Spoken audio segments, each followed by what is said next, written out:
ওসমান হাদিকে হত্যা চেষ্টার ঘটনাকে কেন্দ্র করে কেউ কেউ ওসমান হাদিকে হত্যাযজ্ঞ করে তোলার চেষ্টা করছেন অনেকে, বা সেই প্রেক্ষাপট তৈরি করেছেন বলে এক ধরনের বয়ান তৈরির চেষ্টা ছিল এবং সেটার ভিত্তিতে অনেককে টার্গেট করা হচ্ছিল। এরকম একটা ভিডিও রেকর্ড করেছিলাম। তখন সেই তথ্যটা সামনে আসেনি যে জনাব আনিস আলমগীরকে ডিবি তুলে নিয়ে গেছে। আমরা দেখলাম গতকাল সন্ধ্যার দিকে, আমি একটু যোগ করে রাখতে চাই এই অংশটুকু, সন্ধ্যার দিকে তাকে তার জিম থেকে তুলে নিয়ে যাওয়া হয়েছে। এ ভদ্রলোক জিম করেন, আমরা অনেক সময় তার ফেসবুকে দেখেছি, কিন্তু তুলে নিয়ে যাওয়ার পরও আমি রাতে যখন এই অংশটুকু রেকর্ড করছি তখনও আমি জানি না তাকে শেষ পর্যন্ত গ্রেফতার দেখানো হবে কিনা। অন্তত মিডিয়াতে তেমন কোনো নিউজ আসেনি। ডিবির পক্ষ থেকে বলা হয়েছে তাকে জিজ্ঞাসাবাদ করা হবে। আমরা ধরে নেই যে তাকে গ্রেফতার করা হবে না, ছেড়ে দেওয়া হবে আগামীকাল। কিন্তু তাকে এভাবে তুলে আনা হলো কেন? তাকে কিছু জিজ্ঞাসা করার থাকলে তাকে ডাকা যেত এবং আমি ধারণা করি তিনি যেতেনও। আর যদি গ্রেফতার করে সেই সম্ভাবনাই আসলে বেশি, তাহলে এটা অত্যন্ত ন্যাক্কারজনক একটা কাজ। আমরা কাউকে কখনো গ্রেফতার যদি করতে হয়, তিনি কোনো ক্রিমিনাল কাজ করেছেন, তিনি এমন কোনো আইন ভেঙেছেন, এমন কিছু করেছেন যেটাকে আইনে ক্রিমিনালাইজ করা হয়েছে, সেই ক্রিমিনালাইজ করা নিয়ে আমাদের সমালোচনা থাকতে পারে, কিন্তু মোটা দাগে সেটা ভাঙতে হবে। আনিস আলমগীর সাম্প্রতিক সময়, ইনফ্যাক্ট এর আগে উনি খুব বেশি টকশোতে, অন্তত আমরা তো বহুদিন থেকে টকশো করি, আওয়ামী লীগের হয়েও তাকে আমরা কখনো টকশোতে খুব বেশি দেখিনি। সাম্প্রতিক সময় তিনি এসছেন এবং প্রো আওয়ামী লীগ কথা বলেন, এটা ভুল না। আওয়ামী লীগের খানিকটা সমালোচনা করেন, আবার প্রো আওয়ামী লীগ কথা বলেন। বিশেষ করে ডক্টর ইউনূসের সরকারের তীব্র সমালোচনা করেন এবং প্রায় সব ক্ষেত্রে বা অনেক ক্ষেত্রেই অযৌক্তিকভাবে সমালোচনা করেন, অত্যন্ত ভুল যুক্তিতে। তার সাথে আমার টকশোতে এসব নিয়ে পাল্টাপাল্টি হয়েছে। এটা বলার পরও প্রশ্ন হচ্ছে, তিনি কি অপরাধ করেছেন, কোনো আইন ভেঙেছেন? আমি অন্তত দেখিনি। যা করছেন সামনাসামনি করছেন, সরাসরি করছেন, প্রকাশ্যে করছেন। এবং এনাকেও ইনফ্যাক্ট এই ধরনের ফ্রেমিং করার চেষ্টা হয়েছে যে যাদের বিরুদ্ধে হয়েছে তাকেও, যে তাদের কথার কারণে, তাদের অ্যাক্টিভিজমের কারণে নাকি ওসমান হাদির ওপরে গুলিবর্ষণের মতো ঘটনার প্রেক্ষাপট তৈরি হয়েছে। মানে এগুলো মুখে বলে দিলেই কাউকে গ্রেফতার করা যায়? আমরা জানি না এখনও ডিবি যদি তাকে গ্রেফতার করে কী কারণ দেখিয়ে গ্রেফতার করবে। কিছুদিন আগে জনাব পান্নাকেও গ্রেফতার করেছিলেন। পান্না সাহেবের সাথেও তার বক্তব্য নিয়ে আমার দ্বিমত আছে।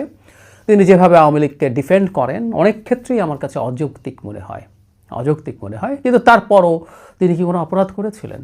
আমি মনে করি না। তাই তখন যাকে ধরা হয়েছিল তখনও এটার বিরুদ্ধে কথা বলেছি। আমি এখনও ঠিক একই কাজটা করার চেষ্টা করছি। জনাব আনিস আলমগীরকে গ্রেফতারের মাধ্যমে অত্যন্ত বাজে একটা বার্তা এই সরকার দেশে এবং বিদেশে দিল। বরং তিনি যতটুকু ইম্প্যাক্ট ফেলছিলেন তার এইসব কথা দিয়ে, আমি আবারও বলছি, অত্যন্ত অযৌক্তিক বেশিরভাগ ক্ষেত্রেই এবং খুবই দুর্বল ধরনের তথ্য যুক্তি দিয়ে বলা কথা, এগুলো ইনফ্যাক্ট এমনিতেই খুব বেশি ট্র্যাকশন পাওয়ার কিছু ছিল না। তার ফেসবুকে হয়তো আওয়ামী লীগের লোকজন রিয়্যাক্ট করে, মানে সহমত ভাই এসব বলে, কিন্তু এটা তো আওয়ামী লীগ, সাধারণ মানুষের কাছে, এর বাইরের মানুষের কাছে এটা ঠিক গুরুত্ব ছিল না। কিন্তু সেটাকে এই জায়গায় নিয়ে যাওয়া হলো। তীব্র প্রতিবাদ জানাই। আমি জানি ঝুঁকিপূর্ণ, খুবই ঝুঁকিপূর্ণ কাজ এটা, তার অধিকারের পক্ষে দাঁড়ানো। শেখ হাসিনার সময়ে যেমন প্রত্যেকের অধিকারের পক্ষে দাঁড়িয়েছিলাম, এখনও ঠিক সেই অধিকারের পক্ষে দাঁড়াই। কোনো আইনি ব্যত্যয় অন্তত আমি প্রকাশ্যে দেখি না। হ্যাঁ, একটা মামলা হয়তো দেওয়া হবে গোপনে, তিনি অমুক করছিলেন তমুক করছিলেন। আবু আলম শহীদ খানকে গ্রেফতার করার সময় বলা হয়েছিল আওয়ামী লীগের মিছিলে টাকা দেওয়ার সময় নাকি তিনি ধরা পড়েছেন, এরকম কিছু একটা হবে। এগুলো অত্যন্ত খুব বাজে চেষ্টা, এগুলোর বিরুদ্ধে আমরা কঠোরভাবে সিরিয়াসলি থাকতে চাই। আমরা এটা ভুলে যাব না। আচ্ছা, আমার মতের বাইরে, আমার চিন্তার বাইরে কথা বলে, সমর্থনের বাইরে কথা বলে এমন কারো অধিকারের পক্ষে যদি আমরা না দাঁড়াই, আমাদের পালাও আসবে। গণতন্ত্রে এটাই করতে হয়। সেই পুরনো কথা, আপনার সাথে আমি একমত হতে না পারি, কিন্তু আপনার মত প্রকাশের স্বাধীনতার জন্য আমি জীবন দিতে প্রস্তুত আছি। যাই হোক, যে ভিডিওটা রেকর্ড করেছিলাম সেটা এটার সাথে জুড়ে দিচ্ছি, আশা করি দেখবেন। ওসমান হাদির হত্যা চেষ্টাকে কেন্দ্র করে কিছু অনলাইন অ্যাক্টিভিস্ট একটা ভয়ঙ্কর খেলা শুরু করেছেন, যেটার মাধ্যমে অন্যদের ওপরে ঝুঁকি তৈরি করছেন। এটা খুবই অন্যায় এবং এটা দেশের জন্য, দেশের স্থিতিশীলতার জন্য একটা বড় ঝুঁকি তৈরি করতে পারে। সেই ব্যাপারেই কথা বলতে চাই প্রধানত। তার আগে আরও একটা ইস্যু নিয়ে একটু কথা বলা দরকার। সেটা হলো, আমরা সোফার দেখেছি যে ওসমান হাদির হত্যাকারী কে হতে পারেন এটার একটা প্রাথমিক আইডেন্টিফিকেশন করা হয়েছে, পুলিশও স্বীকার করেছে। আমরা একটা অনলাইন পোর্টাল নতুন দ্য ডিসেন্ট, তারা এটা নিয়ে একটার পর একটা রিপোর্ট করেছেন, সেখানে তারা মোটা দাগে দেখানোর চেষ্টা করেছেন কে হতে পারেন এই ব্যক্তি। এটা মোটরসাইকেলের যে ছবি আছে তার সাথে জনাব হাদির সাথে তার ক্লোজ অবস্থা সব কিছু, এমনকি সেদিনও তারা ক্যাম্পেইনে ছিলেন। যাই হোক, এটা নিশ্চিত কিনা সেটা অন্য আলোচনা, এগুলো প্রত্যেকটা প্রমাণ সাপেক্ষ ব্যাপার, সেগুলো নিয়ে কাজ হবে। কিন্তু অনুসন্ধানী সাংবাদিক জুলকারনাইন সায়ের জানিয়েছেন যে দুজন ওখানে হত্যাকাণ্ডের সাথে জড়িত ছিলেন, তারা ভারতে পালিয়ে গেছেন, এই ধরনের তথ্য তার কাছে এসেছে। আমরা নিশ্চিত নই এই ঘটনাটা ঘটেছে কিনা, কিন্তু যদি ঘটে থাকে, আমরা সরকারের এত দ্রুত এত তথ্য পাবার পরও সীমান্ত দিয়ে এরা যদি পালিয়ে গিয়ে থাকতে পারে, তাহলে এটা অত্যন্ত অত্যন্ত বড় একটা ব্যর্থতা সরকারের জন্য। যে কারণে, শুধু এই একটা কারণে, এর আগে চরম সফল থাকলেও এই একটা কারণেই স্বরাষ্ট্র উপদেষ্টা এবং স্বরাষ্ট্র মন্ত্রণালয়ের বিশেষ সহকারীর পদত্যাগ করা উচিত। বাংলাদেশে এগুলো অবশ্য হয় না, কিন্তু এই সরকারটাকে আমরা একটু ভিন্ন মনে করেছিলাম, রাজনৈতিক সরকারের চাইতে আলাদা মনে করেছিলাম। তারা সরে গেলে সবচেয়ে ভালো হতো, না হয় আবারও বলছি তাদেরকে সরানো উচিত। অন্তত একটা মেসেজ আমরা পাই যে প্রধান উপদেষ্টা দেশের আইন শৃঙ্খলা রক্ষার পরিস্থিতি নিয়ে উদ্বিগ্ন এবং এদের পারফরমেন্সে তিনি সন্তুষ্ট নন। আজকে বলে কথা না, মবের বিরুদ্ধে কিছু করেননি সোকল্ড তৌহিদি জনতা, সোকল্ড বলছি কারণ জেনুইন তৌহিদি জনতা এরা নন। এরা কতগুলো হাঙ্গামা করানোর জন্য প্ল্যাকার্ডটা নিয়ে আসেন, এনে ধর্মের নামে নানা রকম হুজ্জতি করে বেরিয়েছেন। কোনো রকম কোনো পদক্ষেপ সরকারের দিক থেকে নেওয়া হয়নি, বিবৃতি দেওয়া ছাড়া। মাঝে মাঝে বিবৃতি দেওয়া হয়েছে। তো সেই অথর্ব অক্ষম স্বরাষ্ট্র মন্ত্রণালয়ের কারণেই আসলে এই প্রেক্ষাপট তৈরি হয়েছে, এবং এগুলো আরও ঘটতে পারে। বিশেষ করে এই হত্যাকারীদেরকে যদি ধরা না যায়, একই ধরনের ঘটনা আবার ঘটার সম্ভাবনা আছে।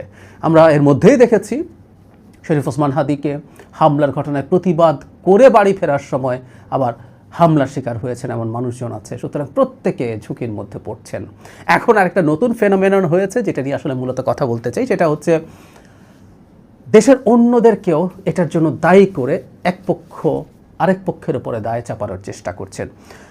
কারো দিক থেকে যদি সুনির্দিষ্ট সুস্পষ্ট হুমকি থাকে জনাব ওসমান হাদির প্রতি, সেইটাকে কেউ সামনে আনতে পারেন, কগনিজেন্সে নিতে পারেন। কিন্তু যে জিনিসটা, যে খেলাটা শুরু করা, যেটা খেলা, এটা পরিকল্পিত খেলা, এটার ব্যাপারে একটু সতর্কতা জারি রাখা দরকার আছে। যে কথাটা বলছিলাম, আমি ওসমান হাদিকে নিয়ে প্রথম তিনি গুলিবিদ্ধ হওয়ার পর প্রথম যে ভিডিও করেছিলাম, সেখানে একটা কথা বলেছিলাম যে জনাব হাদির রাজনীতি নিয়ে আমার দ্বিমত আছে, অনেকেরই আছে। আমি এখন পর্যন্ত পাবলিকলি তার রাজনীতি নিয়ে আমার কোথায় কোথায় দ্বিমত আছে আলাপ করিনি। অনেকেই করেছেন, করতেই পারেন, করার কথা। একটা দেশের পোস্ট হাসিনা যে রাজনীতি হচ্ছে, সেই রাজনীতিতে কার কোন অবস্থান, যার অবস্থানের বাইরে তিনি অপর রাজনীতিটাকে সমালোচনা করবেন, সেটা ঝুঁকি নিয়ে কথা বলবেন। ঠিক একইভাবে যে কারো রাজনৈতিক অবস্থান নিয়ে অপর পক্ষ জনাব ওসমান হাদি অন্য পক্ষকেও সমালোচনা করতে পারেন। যদিও খুব ইন্টারেস্টিং একটা ব্যক্তিগত এক্সপেরিয়েন্স আমি শেয়ার করতে চাই। হাদির সাথে আমার রাজনৈতিক মতাদর্শের বড় পার্থক্য আছে, এটা হাদি জানেন। কিন্তু তার সাথে যতবারই দেখা হয়েছে, তিনি আমাকে ইনকিলাব মঞ্চে ইনভাইট করেছেন, সেখানে বক্তৃতা করতে বলেছেন। আজকে আমাকে অনেকে হাদির ব্যাপারে গালিগালাজ করছেন দেখছি আমার মন্তব্যে, কিন্তু তারা ওই যে বলছি সূর্যের চেয়ে বালি গরমের দেশ এটা বাংলাদেশ। হাদি আমাকে সর্বশেষ যেদিন দেখা হয়েছে, সেদিনও আমার কাছে একটা শিডিউল চেয়েছিলেন, আমি যেন ইনকিলাব মঞ্চে যাই, একদিন একটা লেকচার দেই এবং ওখানে উপস্থিতদের সাথে একটা ইন্টারাকশন, তাদের সাথে প্রশ্নোত্তর একটা সেশন করি।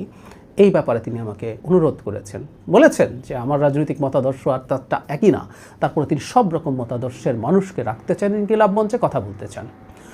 এই ছেলেটার প্রতি অনেক মুগ্ধতা আছে আমার, এসব কারণেই আছে। যাই হোক, এটা আলোচনা করছি না, যে কথাটা বলছিলাম। সো যারা হাদিকে যারা সমালোচনা করেছেন, তার রাজনীতির সমালোচনা আছে, এবং আরেকটা সমালোচনা তার প্রতি আছে, তার প্রকাশভঙ্গির সমালোচনা। তার যে রাজনীতি, সেটার বাইরেও এটা একটা নতুন ফেনোমেনন। একটা সমাজে যখন নতুনভাবে এই জিনিসটা ঘটে, এটা ভালো কি খারাপ, এটা ভালো করছে কি খারাপ করছে, এই সমালোচনা তো থাকবেই।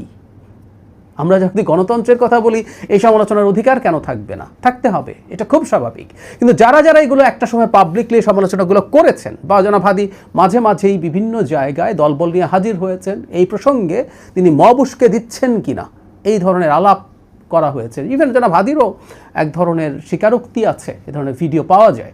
তো এটারও সমালোচনা কেউ করেছেন। সো হাদি যা করছেন, তার রাজনৈতিক মতাদর্শ, তার রাজনৈতিক কর্মসূচি, যদি শেষ পর্যন্ত তিনি নিয়মতান্ত্রিক রাজনীতিতে নির্বাচনের পথে এসছেন, তো সেইটার সমালোচনা হতেই পারে যে কোনো সময়, যে কেউ করতে পারেন। কেউ কি হাদিকে আক্রমণ করো, হত্যা করো এগুলো বলেছে? এগুলো না বললে এর বাইরে এই সমালোচনাগুলোকে যদি এখন হাদিকে হত্যাযোগ্য করে তোলা হচ্ছে ধরনের আলাপ করা হয়, সেটা ভয়ঙ্কর। তখন পাল্টা এদেরকে, যে হাদিকে যেহেতু এরা হত্যাযোগ্য করে তুলছেন, কোনো না কোনো ক্ষেত্রে আমার নামও আছে, আমি হয়তো কথাও বলবো আমার এই ধরনের ঝুঁকি আমি ফিল করি কিনা সেগুলো নিয়ে, আরও কোন কোন জায়গা থেকে আমি ঝুঁকি ফিল করি সেগুলো নিয়ে কথা বলবো। তো আপাতত এটুকু বলে রাখি যে এই যে এটা করার মাধ্যমে হত্যাযোগ্য করে তোলা হয়েছে, এটা খুব বিপজ্জনক একটা ফ্রেমিং। শুধু সেটা না, আমাদের সমাজে আমরা বিভিন্ন মতের মানুষ দেখব, কারো নাম তুলে বলা হচ্ছে তারা সফট করে আওয়ামী লীগ, আর যারা সফটলি আওয়ামী ন্যারেটিভ মাঠে ছাড়েন এবং আওয়ামী লীগকে প্রাসঙ্গিক করে তোলার চেষ্টা করেন। আমার উত্তর হচ্ছে হতে পারে, কিন্তু এটা করার মানে কি এই যে তারা হাদিকে হত্যা করা হোক সেটা চান? এই প্রশ্নগুলো আসতে হবে। খুবই বিব্রতকর প্রশ্ন। এই অত্যন্ত ইন্টেন্স ইমোশনাল টাইমে এই কথাগুলো বলে আমি নিজেও খুব বাজে টার্গেটে পরিণত হতে পারি, কিন্তু তারপরও বলছি যে এই প্রশ্নগুলো তোলা দরকার, কারণ এখনই এই ঘটনাগুলো ঘটছে। এর মাধ্যমেই আমরা একে অপরকে শত্রুতে পরিণত করছি, শত্রু বানিয়ে ফেলছি। এই জায়গাটাই প্রধান ঝুঁকির জায়গা। আমরা রাজনৈতিক মতাদর্শ ভিন্ন হবে, আমরা সমালোচনা করব, আমরা বিতর্ক করব, ঝগড়াঝাটি করব, বাকবিতণ্ডাও হতে পারে, কিন্তু আমরা এমন একটা জায়গায় চলে যাব না যার মাধ্যমে আমরা একজনের মৃত্যুর জন্য আরেকজনকে দায়ী করব, প্রেক্ষাপট তৈরির জন্য দায়ী করব, ফলে রিডিং বিটুইন লাইন্স হচ্ছে সুতরাং এরাও এবার আসলে হত্যাযোগ্য। খুব বিপদের কথা এগুলো, খুব বিপদের কথা। আমি আশা করি এই ধরনের ফ্রেমিং থেকে আমরা দূরে থাকব, আমরা রাজনীতির সমালোচনা করতে চাই, হাদি তার রাজনৈতিক সমালোচনা নেন বলে আমি বিশ্বাস করি, তিনি নিয়েছেন, তিনি সেরকম উদার একজন মানুষ। সো অন্যদের যেন এটা নিয়ে বেশি কিছু না হয়। এটার প্রেক্ষিতে যে ঘটনা ঘটেছে, যারা হাদির সমালোচনা করেছেন তারা প্রত্যেকে এটা নিয়ে দুঃখিত হয়েছেন। আমি অত্যন্ত কট্টর সমালোচনাও যার করব রাজনৈতিক কারণে, আমি তার উপরে অন্যায়েরও বিরুদ্ধে থাকবো। এই জিনিসটা না কেন যেন আমরা বুঝতে পারি না। জামায়াতে ইসলামী এবং শিবির বা ইসলামী রাজনৈতিক দলগুলোর রাজনীতি নিয়ে আমার কঠোর দ্বিমত আছে, আমি কঠোর সমালোচনা করি। এটা কি 5 আগস্টের পরে হঠাৎ করে না, এটা আমার চিরকালই ছিল।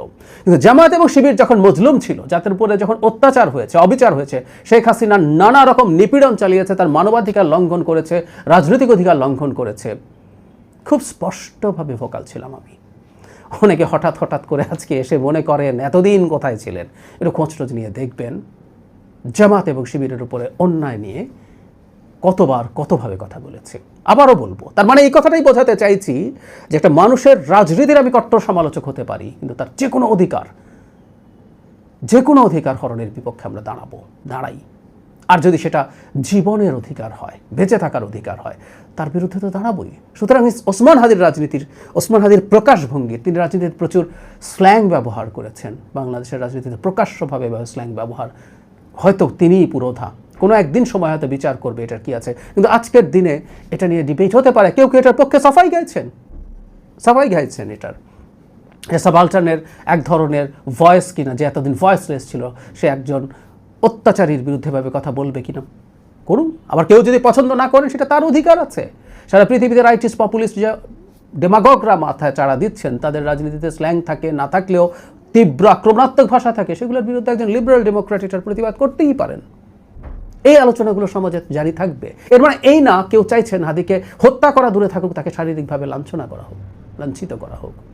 হাদিকে ফেলে পেটালেও আমি মনে করি যারা হাদির রাজনীতির সমালোচনা করেন তারা এই পেটানোকে সমর্থন করবেন না। আমি আওয়ামী লীগের কথা বা যারা তাকে হত্যা করতে চেয়েছেন আমি তাদের কথা সরিয়ে রাখি।